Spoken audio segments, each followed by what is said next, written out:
Good afternoon, class. It is Adam Israel here.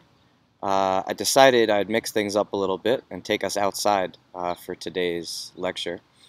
Today I want to talk about Plato, since you've already read two of his very famous texts, the Apology and the Crito.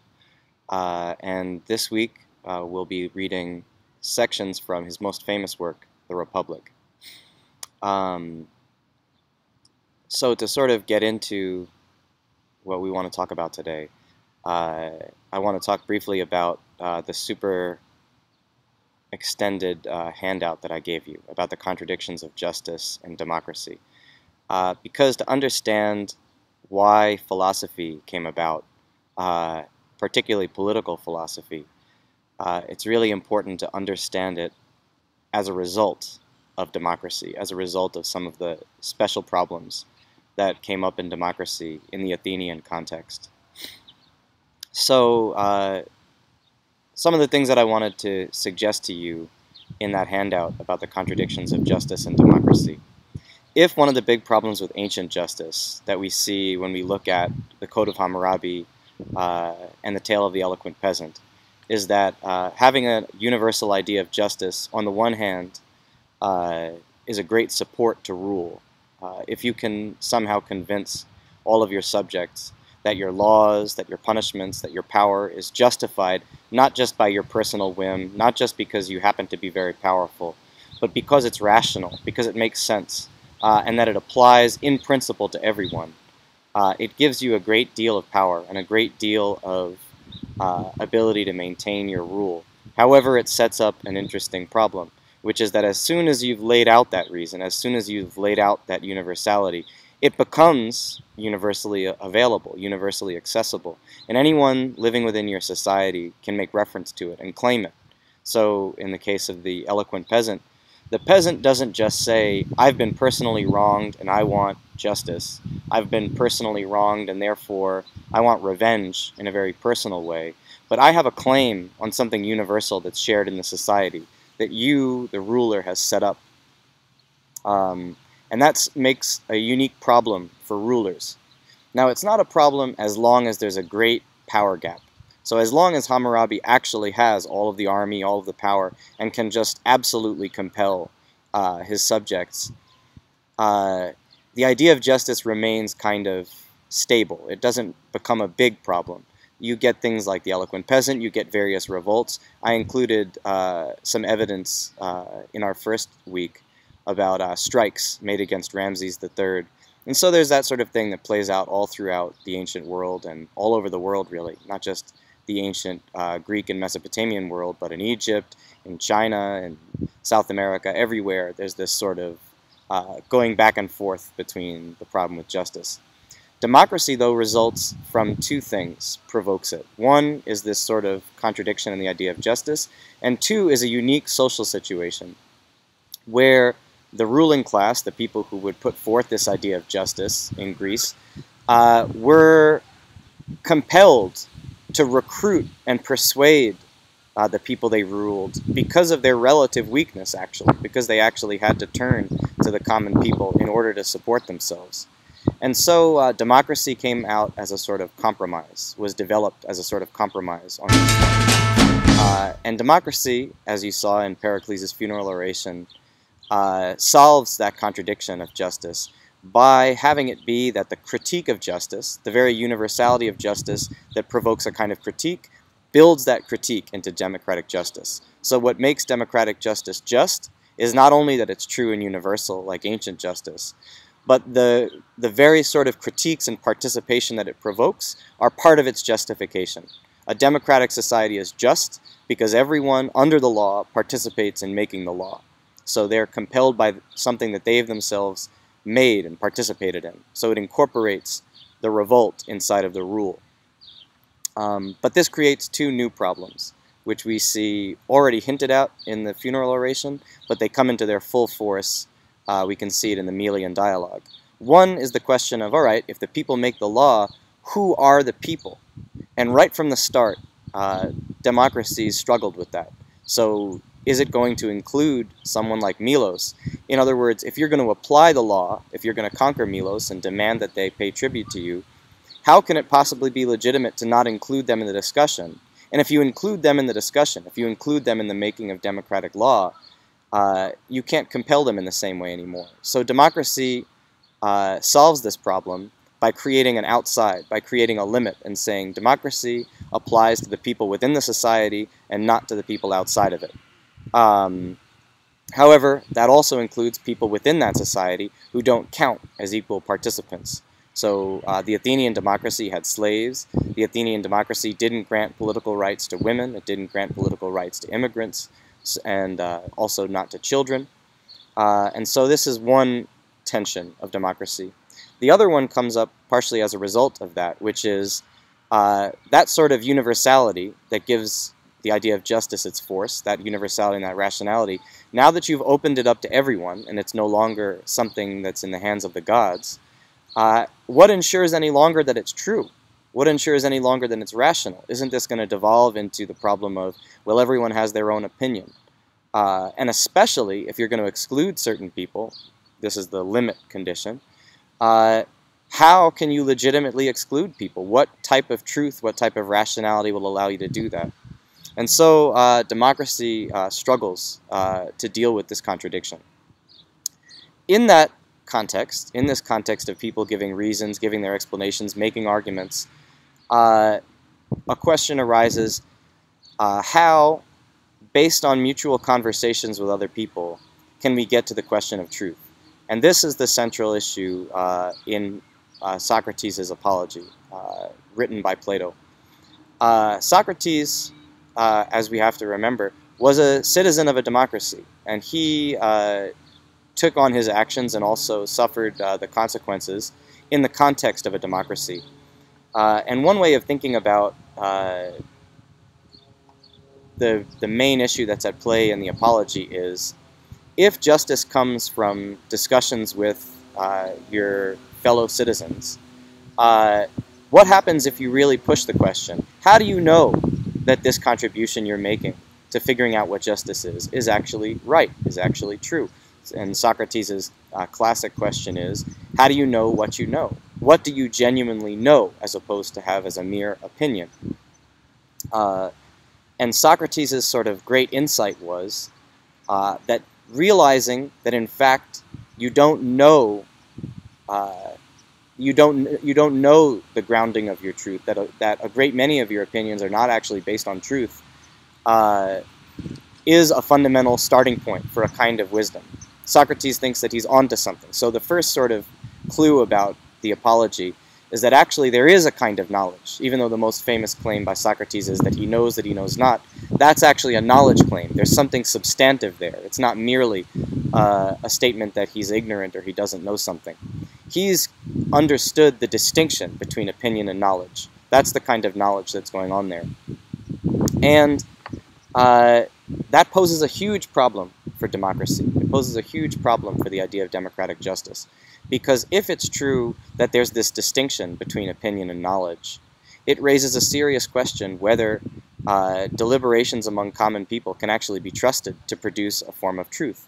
And so Socrates, in the Apology, goes from one group of people to another, one type of citizen to another, whether it's artists, whether it's professionals, whether it's politicians, whether it's these tragedy writers, all of the people in Athenian society who were thought to have some kind of wisdom.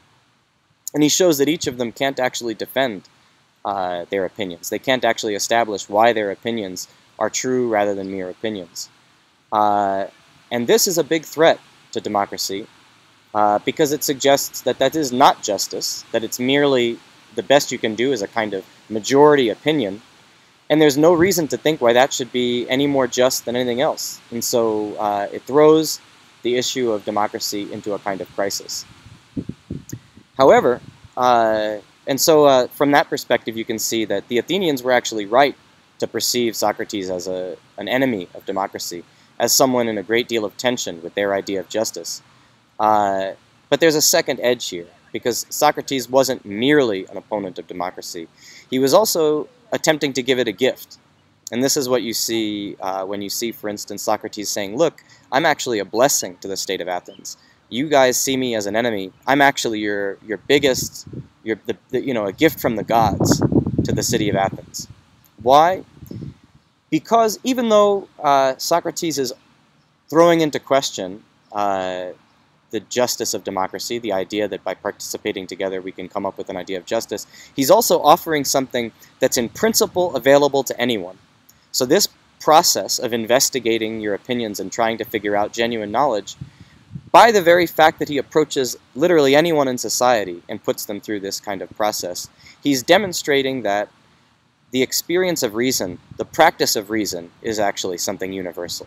The practice of investigating your opinions and establishing your reasons is something that anyone in principle can do, and that if they can do it, that implies a new kind of universality. So no longer the universality of we all live in this city together, but an even more expansive universality available to anyone who can think, anyone who can ask questions.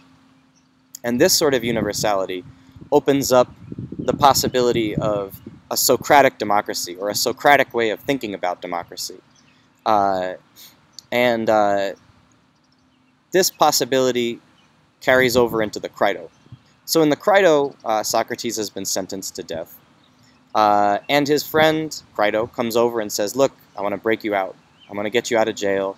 This is, these are bad charges, and after all, think about your family. You should escape. And anyway, aren't you a big critic of democracy? Why would you accept the legitimacy of democratic law to kill you? And Socrates makes the following argument. He says, and this is the section that I describe as dialogue with the laws, at the very outset he says, look, as a philosopher, as someone who's interested in the genuine truth, I can't just act on opinion. So I can't act on your opinion that I should leave, and I also shouldn't just act on the democratic, the opinion of the democracy. So I have to establish, if I'm going to act, the genuine right thing to do, the truth of what I should do. And in order to do that, let me do a sort of thought experiment and try to figure out what's the truth of the question of law, what's the truth of the question of justice. And what he discovers is twofold. And this is now shifting over to the dialogue with the laws. First, he lays out this idea of why should I have to follow the law as a child? Why at the outset should I have to follow the law? And he lays out this idea that is sometimes talked about as the principle of gratitude, which is that the law gave birth to me. And so all the time up until I'm an adult, I have to follow the law. Up until the time where I'm a rational, developed adult, I have to follow the law. Because the law made possible my whole birth, made possible the roads that I drove on, the restaurants that I ate at, the hospitals that I went to be cured in. And so as a first argument, we have to follow the law because it's our presupposition. So you're not free to break the law before you're an adult because you have to be grateful to it. You have to follow it because it makes possible your life. But once you're a rational adult, once you're a free and rational adult, that argument doesn't work anymore, and Socrates has to shift to a different type of argument.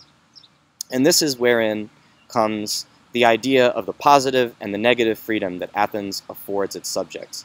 And the ultimate argument here is going to be, because of a certain kind of freedom, Socrates is obliged to follow the law. What is that freedom? Well, it's twofold. The first, and the one that often gets skipped over, is a positive freedom, which is, in a democracy, Socrates has participated in making the law. And so this is very reminiscent of Pericles' argument, very reminiscent of the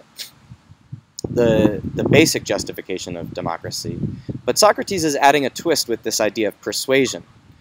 In other words, you have the right to try to persuade the law. You have the right to rationally participate in it. And this should remind you of the Apology.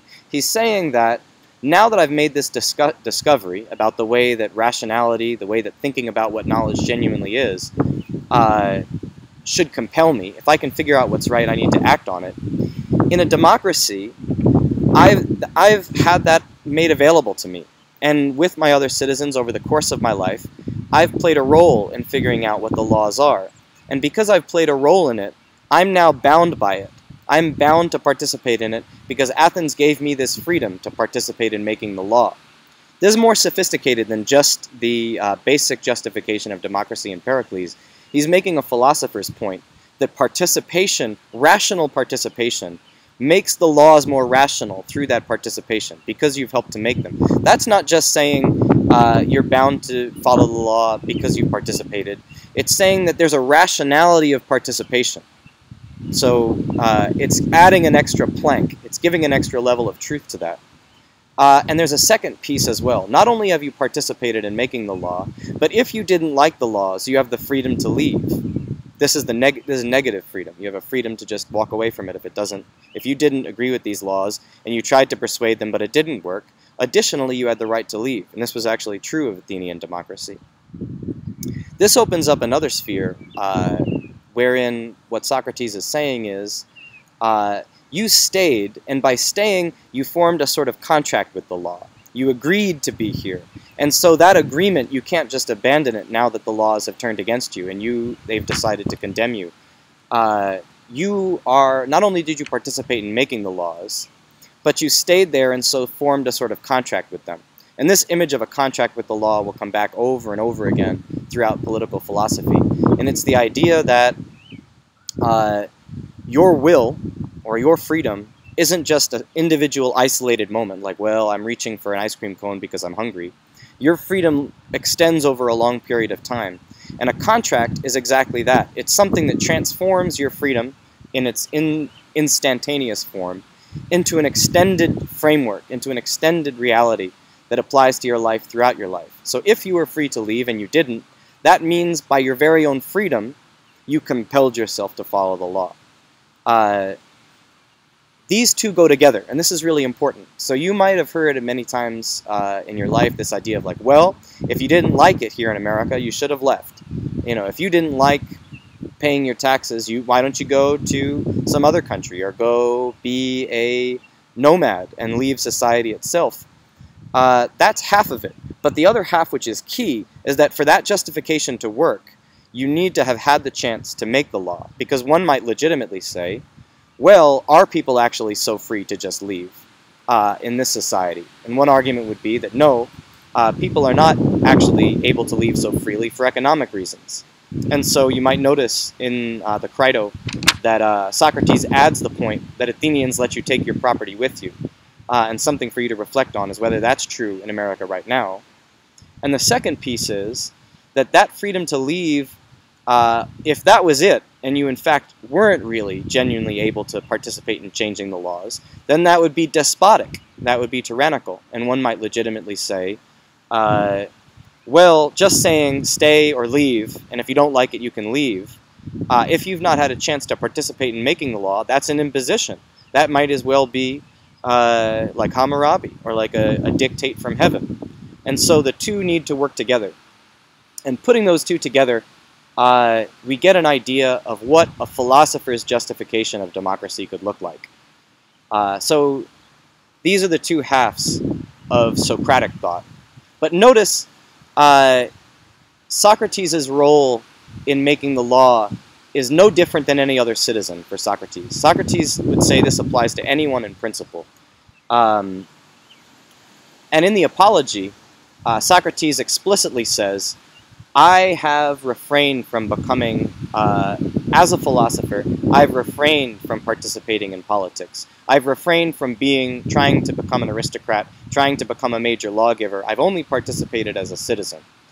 And so for Socrates, especially in the Apology, there's a real gap between philosophy and politics. And why does he say that he wouldn't participate in politics? Well, because he says this sort of thing, this philosophical sort of activity of questioning the truth, of always raising a question about, well, do all the people who are debating in this ecclesia, in this assembly, actually know what they're talking about? Socrates says, well, if you did that, you'd very quickly be killed. And so most of my life I've avoided it. And in fact, his fears were proved true in that he was in fact executed. So in Socrates you get, on the one hand, a step back from politics itself. an argument that philosophy is this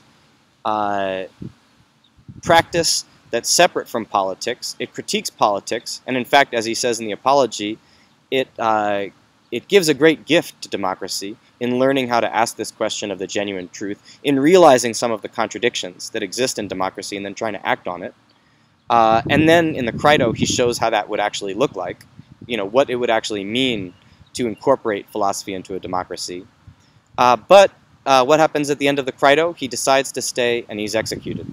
And so Socrates gives us this figure of philosophy very much in tension with democracy, but opening up a way of thinking of democracy as rational, both through this new idea of philosophical truth as something, because it's participatory, because it's question asking, might be able to solve democracy's truth question, and this idea of being able to leave the society, which sort of points forward to a kind of global idea. I mean, we can't speak of the globe yet, or the world in Greece. We're still thinking in terms of city-states, but it starts to open up this idea of also the limit condition of democracy, and starts to imagine that democratic limit, that there's something outside of democracy, as something that gives the democracy further justification. This is a really important thing to understand, that if the democratic limit can become porous, or something you can pass back and forth between, then it might no longer be illegitimate in the way that, for instance, the citizens of Milos would see it as illegitimate. But in any event, Socrates dies, and his student Plato derives a lesson from this. Plato sees everything that's happened. He sees the way that Socrates tried to offer this great gift of philosophical wisdom, philosophical rationality to the democracy, and how in a lot of ways that gift was rejected. Socrates was executed. And so Plato comes to the conclusion that instead society should be, in fact, organized by philosophical truth. That no longer should philosophical truth, this questioning, reason-seeking type of knowledge, be put on the margins and executed, but it should be put into power. And his text, The Republic, is a big exploration of what that would look like and what that would mean to try to bring political power into the influence of philosophical truth. And the sections that we have in front of us to take a look at in Plato begin with his description of the philosopher. And so in Plato's description of the philosopher, which you should take a close look at, and also compare it with what you've read in Socrates so far, you see a description of a separation from desire is very important to the idea of philosophical truth. And so if you remember in the Code of Hammurabi, and if you remember from Tale of the Eloquent Peasant, hunger, the need to reproduce, particularly in the Code of Hammurabi, sexual reproduction, food, housing, healthcare, all of these sort of physical needs play very heavily into the idea of political justice. One of the first steps towards philosophical truth for Plato is a step back from all of physical desire, from physical needs and physical desires. And in order to concentrate on truth, one of the first steps is a separation from the question of material needs, material reality, physical needs. Now, what should this provoke in your mind? Well, one of the things that it should suggest to you is philosophical truth requires taking a refracted or an oblique relationship to the physical world, at least in Plato's terms. This plays out both in an ethical and a political way. On an ethical level, part of what he's saying, and this should also remind you of the Crito, is that in deciding what to do, in deciding how to act, so think of, for instance, Socrates' decision whether he should escape from jail or not, the consideration is not on, well, am I personally going to suffer? Am I personally going to go hungry? Are my children going to be left without a father? The question is explicitly, well, what is right in and of itself, disregarding the consequences. This is a first step towards the idea of philosophical truth. Now, Plato thinks that that's not going to be possible for the great majority of people. Most people, in Plato's mind, are very much concerned with their physical reality, concerned with their food, concerned with their families, concerned with comfort, concerned with living lives that are supplied and with resources. And he thinks that that's natural, that that's the natural state of humanity, is to be concerned with when am I going to get my next meal, where am I going to sleep tonight, am I going to make enough money? These sort of concerns. I mean, if you think about the concerns that trouble you most of the time, uh, I would imagine that a great deal of them have to do with that, have to do with the needs of the body, the everyday needs of life. And Plato thinks that that's very natural. That's absolutely the condition of most people. And he thinks that will lead most people to living lives of being farmers, being traders, being involved in life pursuits that answer those questions, that answer those needs. He thinks that then there's a smaller group of people who might be able to put aside those sort of day-to-day needs in favor of a certain kind of courage. And this is what he associates with warriors or guardians. In our own world, you could think about police officers or soldiers. And they're people who, in order to do their job, have to put aside those questions of, am I going to be physically in danger if I go to war? Is this going to be the best way for me to accumulate money? Working as a police officer, working as a soldier.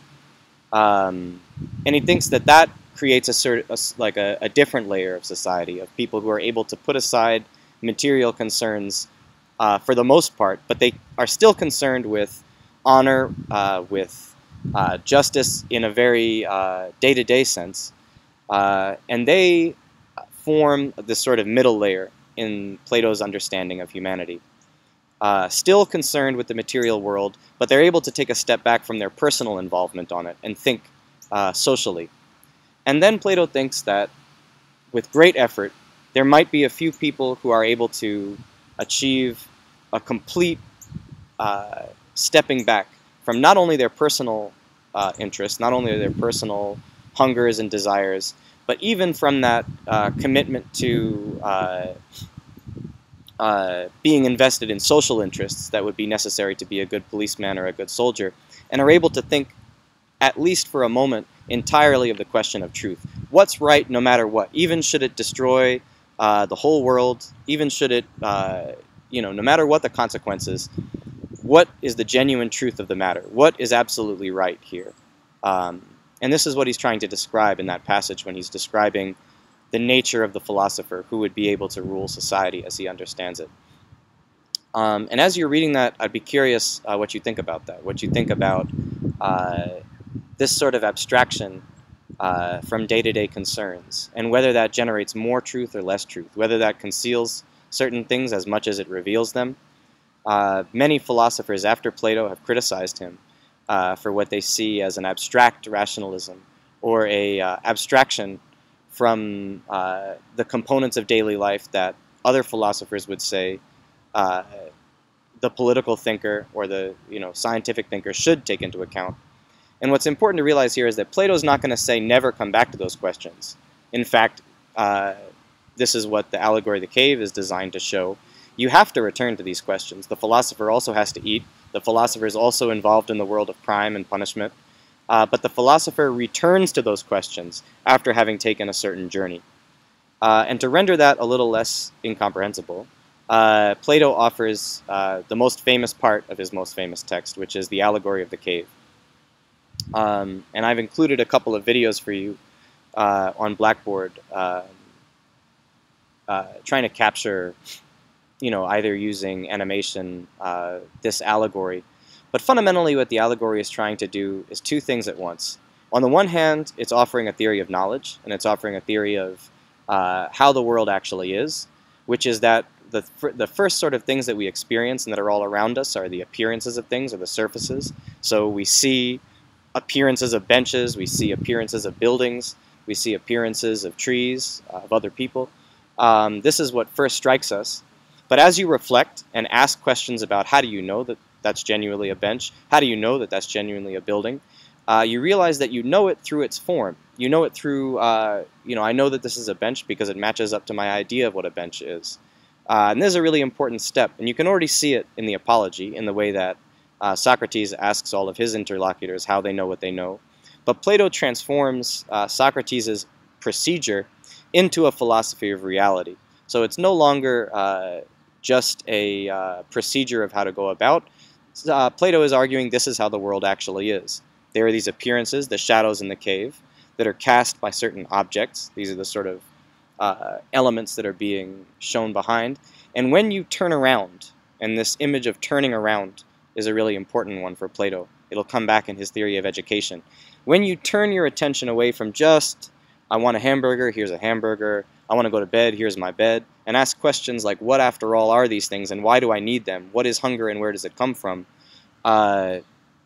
When you make that pivot to asking those sort of questions, you see a different kind of reality. You see a reality made up of the ideas that are behind these sorts of things.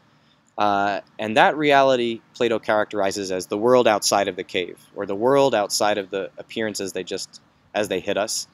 And more you turn from this world of mere ideas towards the idea of the ideas matching up with things, which Plato's metaphor for that is light, or the way in which light casts these shadows, and eventually light also shows things to be what they really are. And as you turn your gaze further and further up from the idea of the forms, you arrive at what Plato calls the idea of the truth, or the idea of good, which for Plato, the metaphor is the sun, and it's where all truth, where all illumination comes for. And what he's talking about is the sort of general idea, the overall idea of all forms actually matching up to what they are. So all the benches that you see are benches because they coincide with the form. All buildings are what they are because they coincide with the form of a building. You know, a dog is what it is because it coincides with the actuality of the dog and the form of the dog, and that would be the truth of the dog, so to speak. So once you get to this idea of truth, that for Plato is the sort of pure idea of truth. The coincidence, or the adequation, to use medieval language, between the form and the thing itself. And then that becomes, you fall in love with that idea. And to sort of render this comprehensible, think of the idea of friendship. I don't know if any of you have ever had this experience, but a lot of you might have had this experience of thinking that you had a friend and then coming to a realization that they were not a true friend. You know, you counted on someone, you've known them for a lot of years, and then something happens. Maybe they disappoint you in a given moment. Maybe it's as extensive as a betrayal. And in that moment of feeling shocked that this person who you felt certain was your friend suddenly no longer is, you start to wonder about what even is a friend. What is real friendship? And as you struggle to think about what is a real friend, the idea of a true versus a false friend comes into your mind. And instead of just saying, well, I would want a friend, you start to want a true friend, and not just anybody who happens to call themselves a friend. And that idea of a true friend leads you higher. It leads you away from just thinking about friends as people who happen to hang out with you, and it leads you to an appreciation for the value of truth as something that you might want to organize your life according to. And the more you think this way, Plato argues, the more and more drawn away from, you know, what I really want is just a warm body to sleep next to, or, you know, I really want somebody who will have burgers with me on Friday, to what really appeals to me in a true friend is, for instance, them caring about my life, or them loving me, or them being there for me in this deeper sense. And Plato would follow up with that and say, well, what do you love about that? What do you love about the love between you and this other person? And his argument is, ultimately, we love love. We love the idea of love itself even more. And this is sort of this upward movement coming out of the cave. And it's along those lines that Plato thinks that you can more and more detach from an attachment to the very specific things, this very specific friend, or, you know, our agreement to go shoot pool and have beers on Wednesday. It becomes less of a big deal if they missed your beer night on Wednesday, because what you really care about is your friendship. And even losing a particular friend is less important than if you lost true friendship as an idea itself. And so you move more and more towards caring about truth along this path. And this is what the allegory of the cave is designed to show. And what's interesting here is that that's not just a description of everyday life, it's also a description of education. Now, when we were talking about democracy, it already came up, this connection between democracy and education. That if democracy is going to be rational, and if it's actually going to make sense, you need to educate the people who are going to make the decisions. Otherwise, it would just be a random chaos. Even Pericles says this in his funeral oration, where he's talking about, we Athenians, we have all, all have this kind of general knowledge, and we're going to educate the whole rest of Greece. Plato agrees with that, and in that sense, Plato's not so different from other Democrats in seeing the connection between education and political justification. But now Plato hooks in his idea of truth to the idea of education. And he says at the end of the Allegory of the Cave that this tells us something about truth, and this tells us something about education. Education can no longer be merely putting something in the mind, because if education is this upwards process, it can't just be an opinion. And this is a huge revolution in the idea of thinking of education. It's not merely passing down a bunch of instructions like in the Code of Hammurabi, like do this, don't do that, don't steal, don't cheat on your wife. Education isn't just passing down a bunch of correct opinions. And in fact, it's not passing down any content at all. Education is a reorientation towards the idea of truth. Education is a turning. And this is sort of similar to the way we talk about critical thinking in the contemporary world, that critical thinking is more important than just having the right idea. Because if you just have a correct opinion, it might turn out you were mistaken. But if you learn how to think, you can correct your own mistakes. You can learn in a constant lifelong process. And so Plato's idea of philosophical wisdom isn't just a better opinion. And this is important because people in their critiques of Plato often see him as a kind of totalitarian. Who are you to have this great wisdom that should tell everyone else what to do? Plato's idea of wisdom isn't that the philosopher king is a really, really smart person who has all of the right opinions. The philosopher king is someone who's able to orient towards this process of thinking itself. It's a kind of orientation and a process that he thinks is important. And yes, Plato thinks that unlike Socrates, who sort of practiced this type of education on the outside of society, Plato wonders perhaps that person should actually be in charge of society. Now, how does this connect back? How does this vision of the philosopher king, which would seem at first completely anti-democratic? So at the first pass, this seems like the antithesis of democracy. And in fact, in the last section that you have from the Republic, you see Plato's fears about democracy. That because democracy doesn't have any connection to truth, or its connection to truth is a problem, this is the truth condition from the handout, it's in danger always of unleashing a kind of anarchy, a kind of chaos. If everyone just pursues their interests, what's to stop democracy from tumbling into tyranny? And in the discussion that we were having about the US presidential race, some of you brought up this idea of why are people drawn to different candidates? And a lot of people seem to be drawn not by an opinion of justice or an opinion of right, but by their own fear and insecurity and their desires for different things. And this is exactly what Plato was worried about, that people are going to make decisions in a democracy. They're going to be led by their own interests as opposed to this question of truth. And his fear is, well, what's to stop some very powerful person from rising up, making a lot of promises, and pursuing their own desires? And that applies, notice, not only to the citizens, but also to this person who'd become the ruler. He thinks that every society educates its rulers, which is a truth. A ruler has to come out of that society. And Plato's concern is, how are we going to educate our leaders? If we educate them in a democracy, according to which everyone's opinion is right and everyone should pursue whatever they want, what happens when they get power? Well, they're just going to pursue their own interest, which Plato worries will tumble into injustice. So if you just look at that, it seems very clear. Plato is a virulent opponent of democracy. However, again, just like Socrates, notice he says that that process of turning towards the truth is intrinsic and inherent to human rationality, and so available to anybody. And in that sense, you might think that Plato's idea could lend itself to a different idea of democracy based on everybody having this kind of critical rational capacity, this capacity for critical thought. And in fact, once we go, we'll see soon next week as we go into modern philosophy, what's going to happen is that idea of philosophy, that idea of rationality, creates an idea of rational freedom that new Democrats in the 18th century are going to try to build in to their new theories of democracy. So bear that in mind. So this is sort of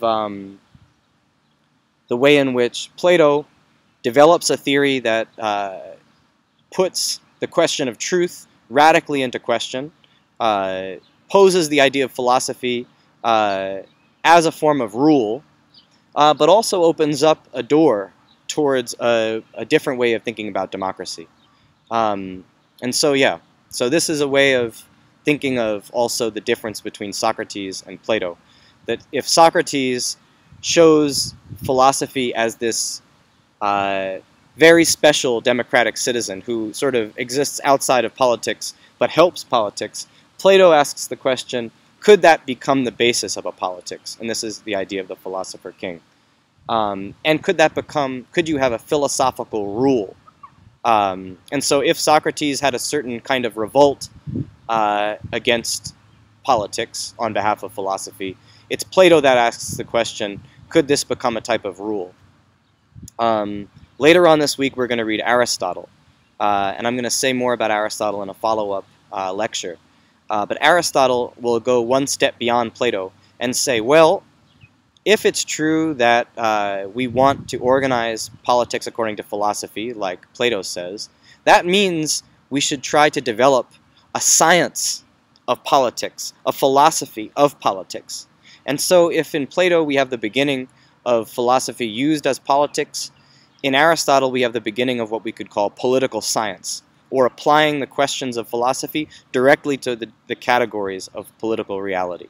But this leads us into Aristotle, which is our next discussion. So in any case, I hope this has given you some food for thought, and I look forward to talking to you more. Have a great day, and enjoy the great weather. It's amazing out here. Take care.